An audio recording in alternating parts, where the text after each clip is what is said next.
Hello, everyone. Hello to everybody in the chat. Kimberly, Jay, Julie, Charmaine, Lizzie, Karen, hello. I want to start this live off by thanking every single person who purchased access to Friday's masterclass. I'm very appreciative, and I'm already preparing for that class. So if you guys have any questions that you have that you want me to cover in the class, feel free to email them to me. That's probably the best place. Email me at hello@PowerInYourCurl.com. About 3 of you guys have already emailed me, and that's really helping me like put together the content so I can make sure that I'm answering all the questions that you have about building a regimen for low porosity hair. And if you haven't ordered access to Friday's masterclass, remember, I'm not going to be on YouTube on Friday. We're going to be in that private class. You can order it now for $9.99 at the link in my description box. It's going to be a really good class, and you're also going to get access to the replay in case you can't make it live. You'll always be able to refer back to that video. And I just want to go over really quickly who this class is for. So we're going to be talking specifically to low porosity hair because low porosity hair has different needs than high porosity hair. And I think it can be a little bit confusing trying to like mush them together. So I am going to do a high porosity class in March, but this class is going to be more so for low porosity to medium porosity hair. The thing about medium porosity hair is it kind of sits in the middle, so it can like take on some of the techniques of low porosity hair and some of the techniques of high porosity hair. So if you have medium porosity, I would honestly recommend both classes because you can get value from both.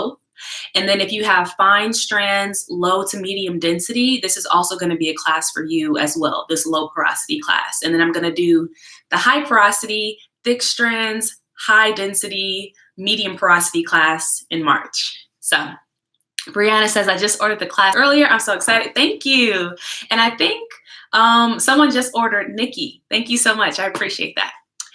But we're going to get into today's video. It's a video that I'm super excited to do. I actually wanted to film a YouTube video on this, but this is fun too because I can actually like watch you guys comment live as I'm talking about it.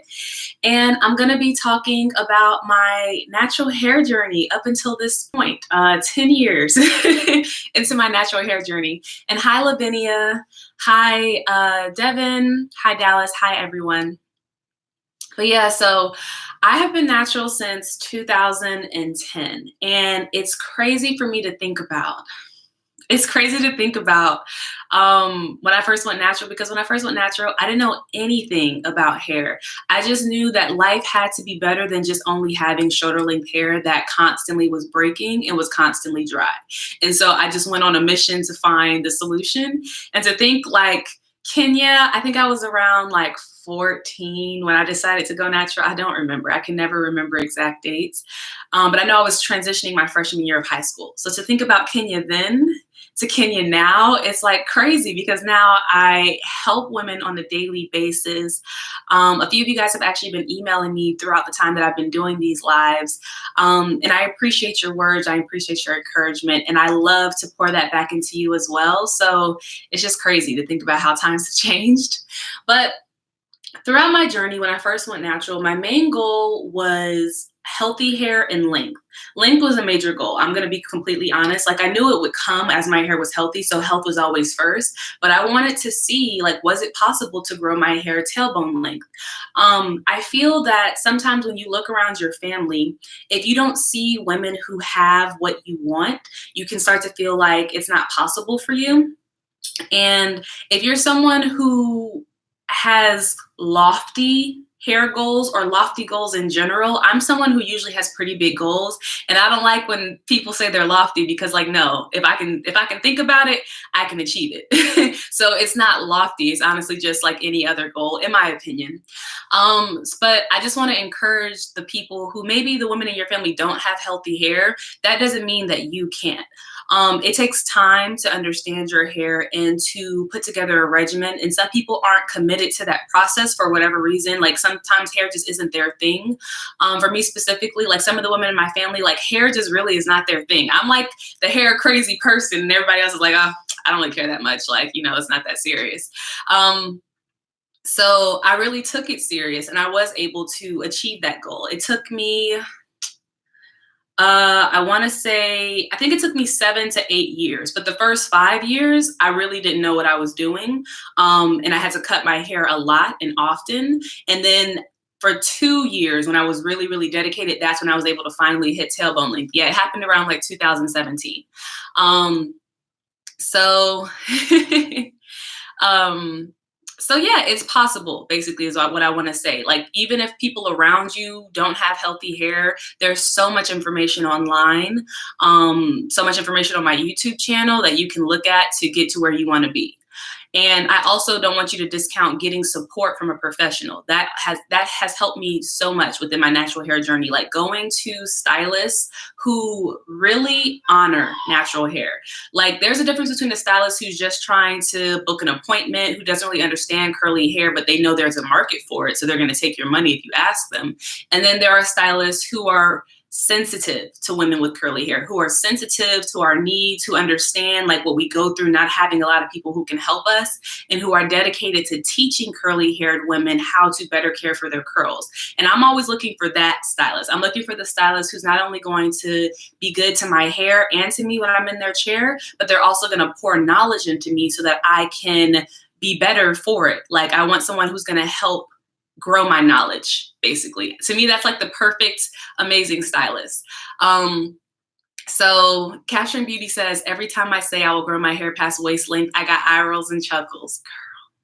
Girl, I feel you. let me channel some good juju for that. Yeah, people love to put their limitations on you. I feel that the more I grow on YouTube and Instagram, the more I kind of come into contact with people who don't know me. Like they just see me for the first time, and like, you know, the things that I talk about, maybe they don't know that it's possible for them. And so I feel that that's something that we have to be cautious of. It can be very easy to just accept limitations and to just use an excuse as to why you can't achieve something. Like an excuse that I hear often, an excuse in my opinion, is like genes. You know, if you don't have the right genes, you can't grow long hair. And as we've spoken about during these lives, if you can grow on average 5 to 6 inches of hair a year, and the average person will grow their hair 5 to 8 years before they run into any like hair plateau or terminal hair length, you can have at minimum 25 inches of hair. So it has nothing to do with having like good genes. It just has to do with knowing your hair. So you have to be cautious of that, like allowing people's limitations that they project on you to affect you, because that has nothing to do with you. With my hair journey, I found that I really had to put the blinders on. Like I couldn't watch too many YouTube videos after a while because everybody had a different opinion. And like I can take in things very easily. Like it's great because I can research and learn things quickly, but it's also not the best when you don't want to take in negative like opinions. So you have to guard yourself from that negative energy, from that limiting energy, from that lack energy, so that you can just stay focused on what you know is going to be right for you and then achieve it. And so I actually took like a 2-year break from YouTube when I was when I was on my healthy hair journey, because it was just too many opinions out there and I wanted to focus on my hair. So Shayna says, is this possible when you're over 40 and 50? And if you're in moderate health, yes, it's possible. Excuse me, I'm sorry. I'm pretty sure that it's a very personal thing, your hair growth rate. So it has to do with like your health, your stress, all of that. Thank you for answering in the comments, you guys. But yeah, so my hair journey update. I wanted to give you guys an update.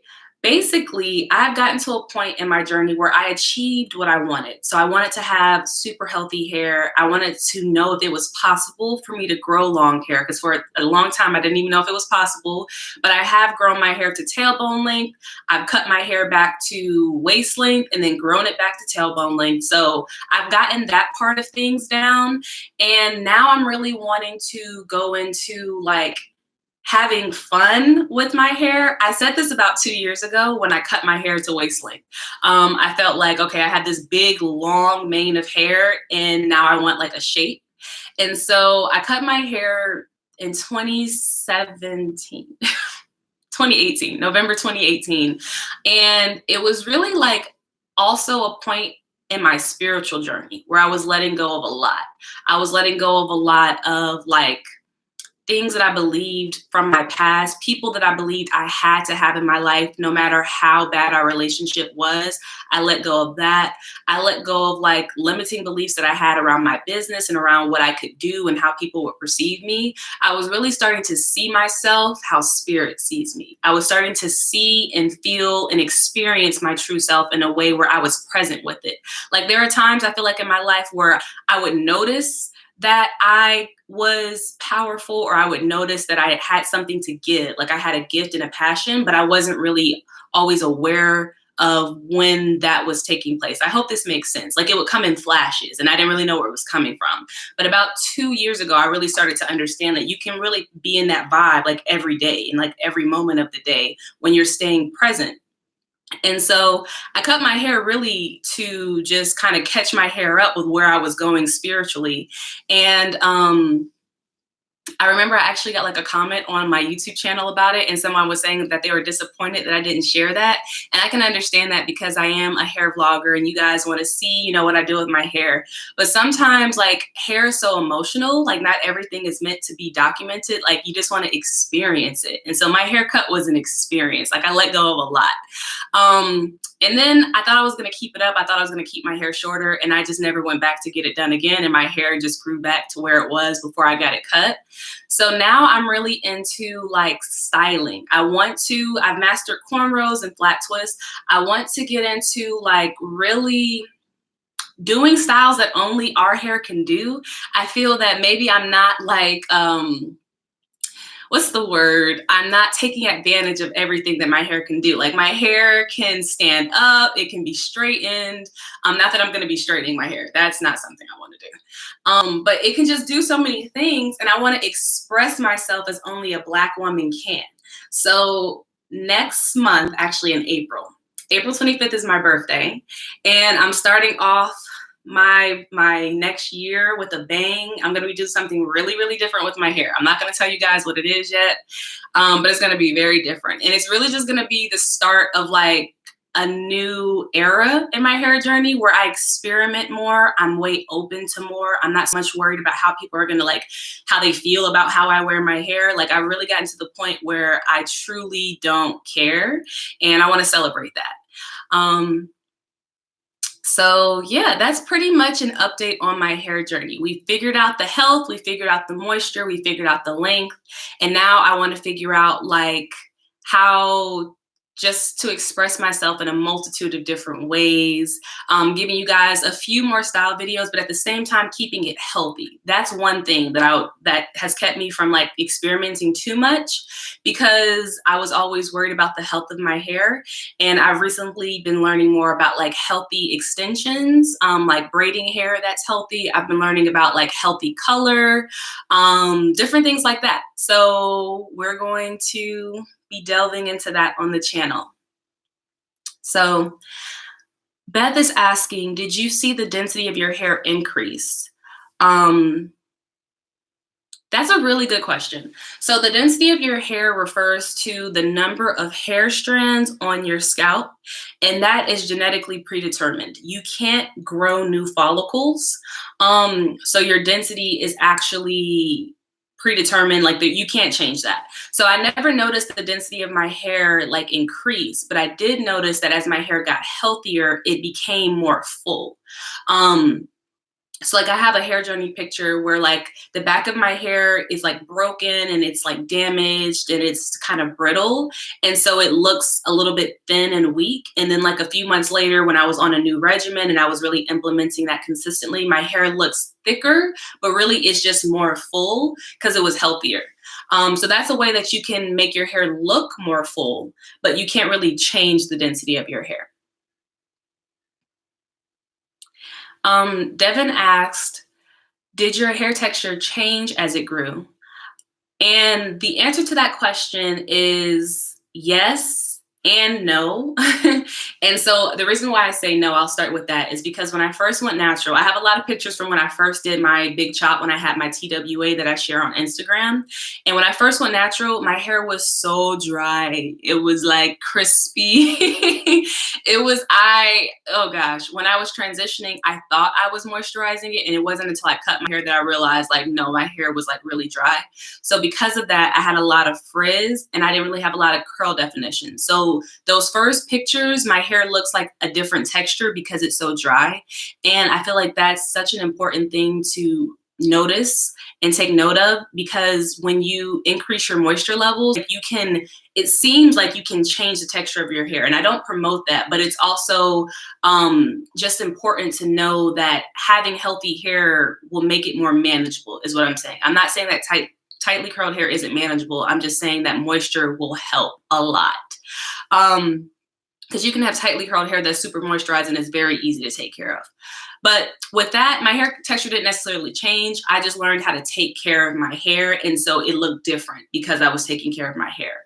But then I feel as my hair got longer, my hair texture did kind of change. Like specifically in the back, my hair texture is very, I wouldn't say very loose, but it's a lot looser than say like in the front, as you guys can see here.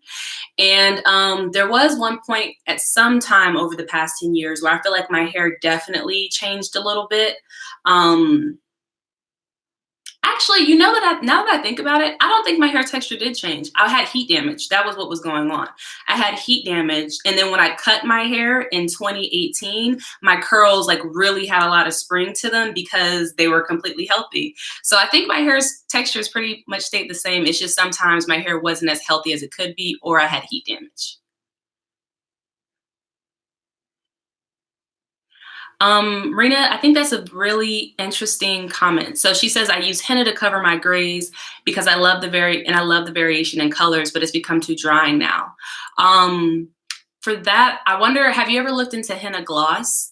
I don't henna, but that's something that I have seen where like people will do the henna and the conditioner because to help kind of counterbalance the drying effects.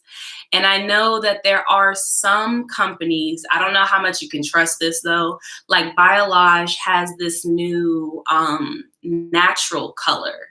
So it might be an option you can look into as well.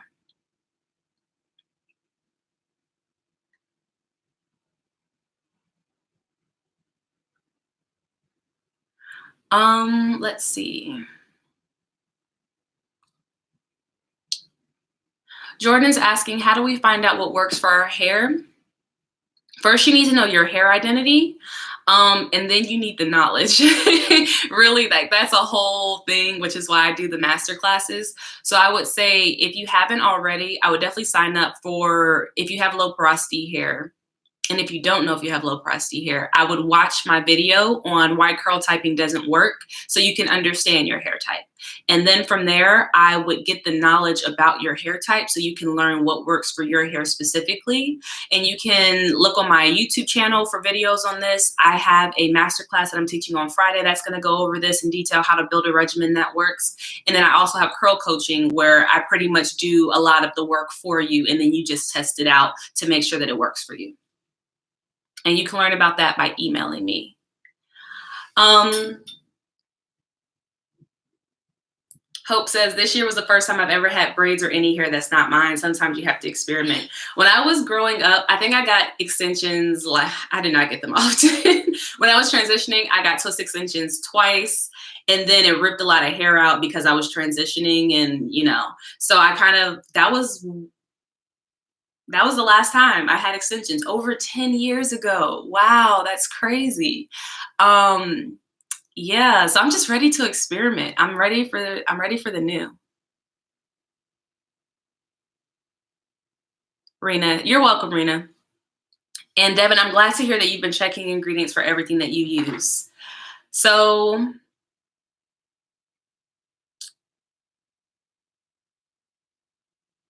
Beth has another great question, and this is the last question I'm going to answer before I wrap it up. So she says, I'm learning that my curl pattern at the top is more wavy while the back of my hair is more tightly coiled. I trimmed healthy hair in the top thinking it was damaged. Did you ever experience this? Yes. Honestly, for the first like 4 years of my natural hair journey, I would always trim the front part of my hair so much because I thought it was damaged because it was more of a S wave.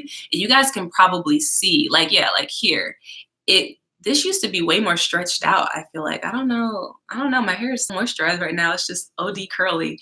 But it was like an S wave and I thought that it was damaged. And I would be like, how is my hair heat damaged? And I never straightened my hair. So I would overcut it all the time. And then finally I got to a point where I was just like, I keep cutting it and it keeps coming out this way. Maybe it's just supposed to be like that. And I left it alone. And I realized that as I let it grow in, I was able to see the pattern more. And I realized that I just have a multitude of textures in my head.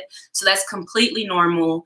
I don't think anybody has one texture in their hair. And if they do, that's pretty cool. But most of us have like a variety of textures. So things are going to look a little bit different.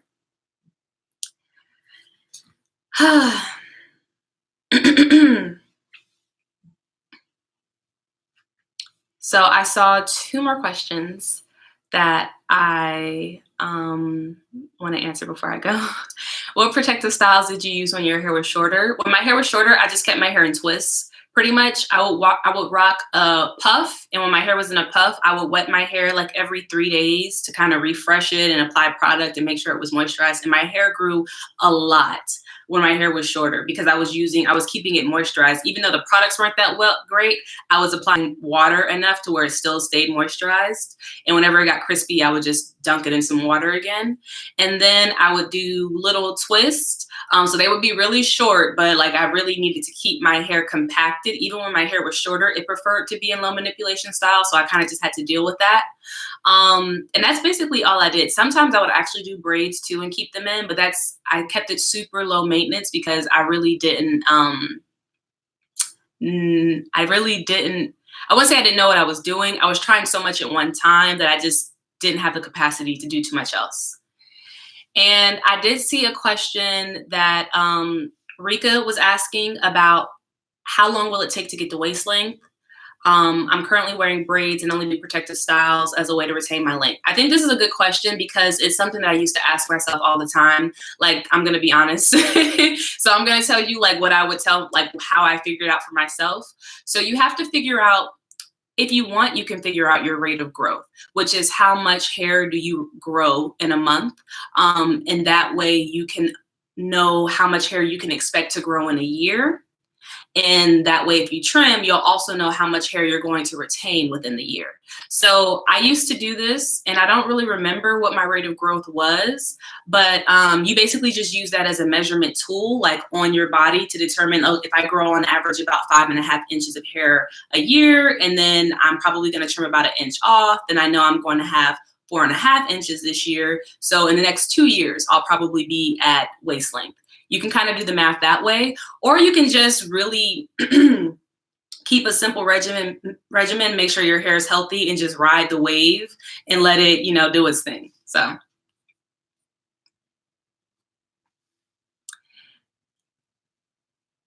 Okay, I think I'm gonna go.